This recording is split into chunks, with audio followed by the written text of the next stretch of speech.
सब चले वक्त की रफ्तार के पीछे पीछे, सब चले वक्त की रफ्तार के पीछे पीछे, और वक्त खुद चलता है सरकार के पीछे पीछे। सब चले वक्त की रफ्तार के पीछे पीछे, और वक्त खुद चलता है सरकार के पीछे पीछे।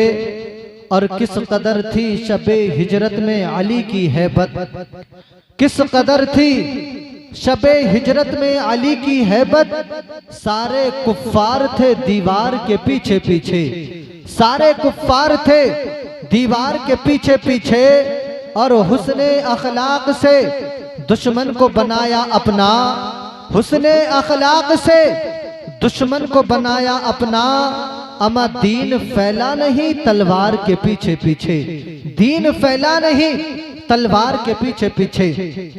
सर्दी की रात में खुले आसमान के नीचे आप जो यहाँ पर आकर बैठे हैं, यकीनन मुझे दिखाने के लिए नहीं बैठे हैं, यकीनन आप इन उलमा इकराम को दिखाने के लिए नहीं बैठे हैं। अगर मैं आपसे पूछने लगूं कि ऐसी सर्दी में जहां लोग आराम से अपने बिस्तरों में अपनी नींदें निकाल रहे हैं, अपनी रातें गर्म कर रहे हैं, तुम जो है इस बयाबान जंगल में आकर और जो है इस खुले आसमान के नीचे बैठकर किसकी मोहब्बत में बैठे हो, तो एक एक बंदा जवाब देगा, मौलाना आप अच्छी तरह से जानते हैं हम जो यहाँ पर आए हैं किसी दुनियादार को दिखाने के लिए नहीं, बल्कि आमिना के लाल को मनाने के लिए आए हैं, अपने आका की मोहब्बत में चल के आए हैं। और मैं आज आपके लिए ये भी बता दूं कि आज हमारे मुस्लिम नौजवानों को बदनाम किया जाता है,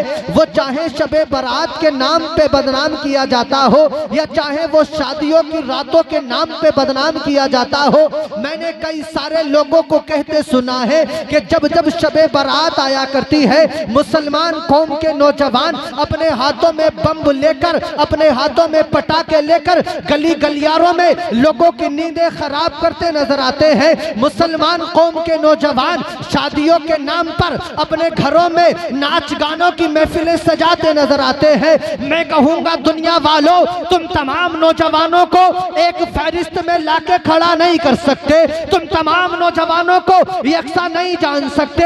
अगर तुम सारे नौजवानों को यकसा जान सकते हो तो मैं कहूंगा आओ आओ असमौली की सरजमीन पे आ जाओ। रात के 11 बजे के बाद ऐसी सर्दी की रातों में आप आकर के देख लो, यहाँ पर बूढ़ों से ज्यादा तादाद तुम्हें जवानों की नजर आ जाएगी। और एक एक जवान आका की मोहब्बत में पुकार कर कहता नजर आएगा, ऐ दुनिया वालों सुनो सुनो, अगर हम जीते हैं तो आका के नाम पर, अगर मरेंगे तो आका के नाम पर। शायर कहता है कि जीने की तरफ देख ना मरने की तरफ देख, जीने की तरफ देख ना मरने की तरफ देख, जब चोट लगे दिल पे तो मदीने की तरफ।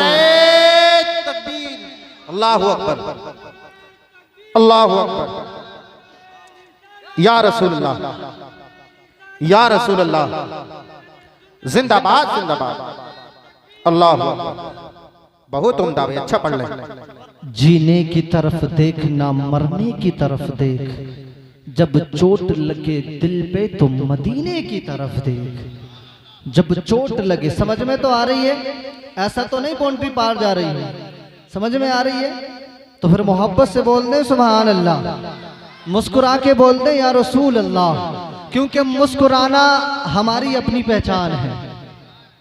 दुनिया के किसी लोगों के लिए नहीं फरमाया गया, बल्कि मेरे और आपके लिए मेरे आका ने फरमाया। मेरे आका की अंजुमन में, मेरे आका की बारगाह में सहाबा इकराम ने अरीजा पेश किया, कहने लगे या रसूल अल्लाह, दुनिया में आपके दीवानों की पहचान कर ली जाए, आपके चाहने वालों की पहचान कर ली जाए, लेकिन आका मैदान महशर कायम होगा, नफसी नफसी का हालम होगा, पुरसान कोई किसी का पुरसान हाल मददगार ना होगा। लेकिन आका अगर आपके दीवाने की मैदान महशर में जरूरत पड़े तो कोई पहचान बता दो।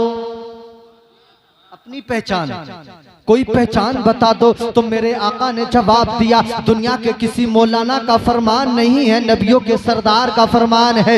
मेरे आका ने जवाब दिया था, जवाब असमोली के सुन्नी जिंदा दिल मुसलमानों मचलना, आका का फरमान सुनो। आका ने फरमाया था कि मैदाने महशर में मेरा दीवाना तुम्हें जहां भी नजर आएगा तो वो मुस्कुराता हुआ नजर आएगा। सुभान अल्लाह, बहुत अच्छा, मुस्कुराता हुआ नजर आएगा। बहुत उम्दा। लोग हमारी मुस्कुराहट से परेशान हैं कि ये इतना मुस्कुरा कैसे। उनको पता नहीं है ये पहचान हमें हमारे आका ने अता फरमाई है। आज की इस बाबरकत रात में हम और आप जो जाग रहे हैं, यकीनन ये इबादत की रात है, ये इबादत की रात है। और आप जो यहाँ पर इबादत में बैठे हैं, अब इबादत कई सारी तरह की होती है। कुरान पढ़ो वो भी इबादत, नमाज पढ़ो वो भी इबादत, जिक्र करो वो भी इबादत, और जिक्र सुनो वो भी इबादत। तो हम जो इस वक्त में इबादत कर रहे हैं वो जिक्र करने और सुनने की इबादत कर रहे हैं, और यकीनन ये बहुत आला इबादत है। और शबे बारात एक ऐसी रात है, एक ऐसी रात है जिसके बारे में प्यारे आका हुजूर सल्लल्लाहु ताला अलैहि वसल्लम ने इरशाद फरमाया, कहा शबे बारात वो रात है कि इस रात में अल्लाह तबारक व ताला बनु कल्ब कबीले की बकरियों के बालों के बराबर गुनहगारों को जन्नत दिया करता है। ये एक कबीला अरब के अंदर था, बनु कल्ब। बकरी तो पहले सारे कबीलों में पाली जाती थी, लेकिन ये कबीला बहुत बड़ा, और इनके यहाँ सबसे ज्यादा तादाद में बकरियां पाली जाती थी। ये यहाँ तक के आबादियों को छोड़कर पहाड़ियों के दामन में जाकर ये जिंदगी गुजारते, क्योंकि इनके पास इतनी बकरियों का रेवड़ था कि किसी बस्ती में जिंदगी गुजारना इनके लिए मुहाल था। तो बस जंगल में अपनी जिंदगी गुजारते। तो आका ने बताने के लिए, एक पहचान कराने के लिए इरशाद फरमाया कि बनु कल्ब जो कबीला है उसमें बकरियों के जो बाल हैं, हर बाल के एवज उन बालों के बराबर अल्लाह तबारक व ताला आज गुनहगारों को जन्नत अता फरमाया करता है। एक इंसान के सर के बाल पूरी बस्ती वाले मिलके भी नहीं गिन सकते। और वहां पर देखें कितनी सारी बकरियों के बारे में मेरे आका ने इरशाद फरमाया, कितने सारे गुनाहगारों को जन्नत का परवाना दिया जा रहा है। लेकिन उसमें मेरे आका ने इरशाद फरमाया कि चंद ऐसे आदमी भी हैं, चंद ऐसे गुनाह भी हैं जिनको करने वाला इस प्यारी रात में भी नहीं बख्शा जाता है। शबे बारात जैसी रात में भी गर ना बख्शा जाए तो अब आप समझ लें कि फिर वो कौन सी रात में बख्शा जाएगा। अब जब आप अपने घर से चल के यहाँ आई गए हैं तो मैं आपको बता दूं, अगर ये बातें मेरे आपके किसी के भी अंदर हो, आज ही तन्हाई में अपने रब से तौबा कर लें। ये तौबा की रात है, ये गुनाहों को बख्शवाने वाली रात है, ये अल्लाह का इनाम दिलाने वाली रात है। इस रात में 300 से भी जायद दरवाजे रहमत के अल्लाह ताला जमीन की तरफ खोल दिया करता है। मुनादी ऐलान करता है कोई अल्लाह की मदद मांगने वाला, है कोई बे औलाद अपने रब से औलाद तलब करने वाला, है कोई गुनाहगार अपने गुनाहों की माफी तलबी करने वाला, है कोई गरीब अपने रब से माल दौलत मांगने वाला। इस रात में मुनादी ऐलान करता है कि आज जो अल्लाह से मांगो वो मिल जाएगा। आज के नौजवान को देखो, हफ्ते से हफ्ते मस्जिद में जाके दुआ करे तो कहता है मौलाना 1 महीना हो गया दुआ कबूल नहीं होती, 2 महीना हो गया दुआ कबूल नहीं होती। हाथों को उठाएगा, उंगलियों से खेलेगा, इधर देखेगा उधर देखेगा, दाएं देखेगा बाएं देखेगा, दुआ करेगा और चला आएगा, कहेगा दुआ कबूल नहीं होती, दुआ कबूल नहीं होती। अरे नादान, अभी तूने दिल से अल्लाह से मांगा ही नहीं है। जिस दिन तू दिल से मांग लेगा, यकीनन अल्लाह ने इरशाद फरमाया है कि तुम मुझसे मांगो मैं तुम्हें दूंगा। अगर तुम दिल से अल्लाह से मांग लोगे तो अल्लाह ताला तुम्हें जरूर देगा। अगर बगैर दिल से मांगे तो एक माँ भी नहीं दिया करती है। हमने देखा है कि जब छोटा सा बच्चा माँ के पास होता है, अगर वो खेलता है तो माँ दूध नहीं पिलाती, अगर वो किसी काम में लगता है तो माँ दूध नहीं पिलाती। माँ अपने काम में लगे रहती है। माँ सोचती है आटा गूंद लूं, माँ सोचती है झाड़ू दे दूं, माँ सोचती है घर का कोई और काम कर लूं, अभी तो बच्चा खेल रहा है। लेकिन अगर वही बच्चा रोने लगे, वही बच्चा बिलबिलाने और बिलकने लगे, तो कसम खुदा की ये माँ अगर अपने हाथों से रोटी भी बना रही होगी तो रोटी छोड़कर बेटे के पास आ जाएगी। अगर रोटी तवे पर भी होगी तो रोटी छोड़कर बच्चे के पास आएगी और अपने बच्चे को दूध पिलाने लगेगी। यहाँ से समझ में आ गया कि जब तक ना रो, जब तक दिल से ना मांगो तो माँ दूध भी नहीं पिलाती। कसम खुदा की, अपने हालात को बदलो, अपने रस्म और रिवाज को बदलो। दिखावे के लिए कोई काम ना किया करो, बल्कि अल्लाह की रजा के लिए किया करो। जब सारी दुनिया को भूलकर एक अल्लाह के लिए दुआ करोगे तो कसम खुदा की कल भी हमारी दुआएं कबूल हुआ करती थी। और हमारा यकीन है कि अगर आज भी दिल से दुआ करेंगे तो हमारा रब आज भी हमारी दुआओं को कबूल कर ले। सुभान अल्लाह, सुभान अल्लाह। नारे तकबीर, नारे रिसालत, उलमाए अहले सुन्नत, मौलाना इफ्तिखार साहब किबला, बहुत उम्दा। लेकिन शर्त यह है कि दिल से मांगा जाए, दिल से दुआ की जाए। आज की ये रात ऐसी रात है कि इसमें अगर दिल से दुआ कर ली जाए यकीनन बेड़ा पार हो जाएगा, यकीनन बेड़ा पार हो जाएगा। मैं बात कर रहा था कि चंद आदमी वो हैं जो इस बाबरकत रात में भी नहीं बख्शे जा रहे। उसमें अगर देखें तो सबसे अव्वल में आता है जादू करने वाला और कराने वाला। करना कराना आजकल हमारे यहाँ बहुत ज्यादा हो गया है। हमने देखा बाबाओं के पास बुरके वालियों की लाइन लगी हुई है। बुरके वालियों की, क्या वो हमारे घर की बहन बेटियां नहीं है? क्या वो हमारे घर की इज्जत व आबरू नहीं है? क्यों गई हैं वो? किसी को बेटा नहीं हुआ, किसी ने कह दिया कि उसके पास चली जा तो वहां चली गई। किसी के औलाद नहीं है, किसी ने कह दिया वहां चली जा तो वो वहां चली गई।